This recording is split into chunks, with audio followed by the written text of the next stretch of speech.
అదేవిధంగా ఈరోజు నేను మాట్లాడదలుచుకున్న అధ్యక్ష, తెలంగాణ రాష్ట్రంలో డ్రగ్స్ మహమ్మారి లేకుండే, తెలంగాణ ఉమ్మడి రాష్ట్రంలో డ్రగ్స్ గురించి చర్చలు లేకుండే, గంజాయి మత్తు లేకుండే, లిక్కర్ కూడా అతి తక్కువగా ఉండే.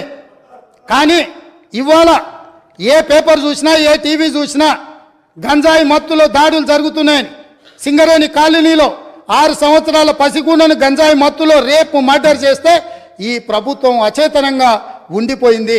ఈరోజు ఈ రాష్ట్రంలో జరుగుతున్న కారణాలకు, ఈరోజు దొరుకుతున్న డ్రగ్స్కి ఈ ప్రభుత్వ వైఫల్యం కారణం కాదా? ఈ ప్రభుత్వం డ్రగ్స్కు సంబంధించి విచారణ మీద సిట్ వేసి ఆ సిట్లో ఉన్న అధికారిని అర్ధాంతరంగా ఎందుకు బదిలీ చేసిండ్రు? అతను ఎక్కడికి పోయిండు? ఆ సిట్ ఎక్కడికి పోయింది? ఆ విచారణ ఎక్కడికి పోయిందని నేను అడుగుతున్నా అధ్యక్ష.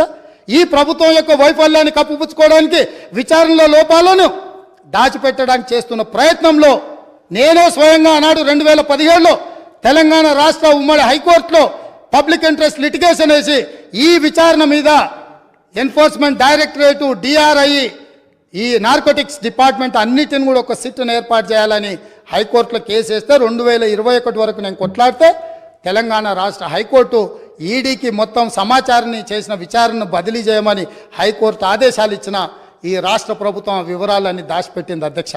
ఆనాడు డ్రగ్స్లో ఏవైతే టెలిఫోన్లు కానీ, కంప్యూటర్స్ కానీ, ల్యాప్టాప్లు కానీ, ఇతర సీజ్ చేసిన ఎక్విప్మెంట్, ఎలక్ట్రానిక్ ఎక్విప్మెంట్ని ఏది కూడా ఈరోజు వాళ్ళు ఫోరెన్సిక్ ల్యాబ్కు పంపించలేదు. వాటి మీద సరైన విచారణ జరగలేదు.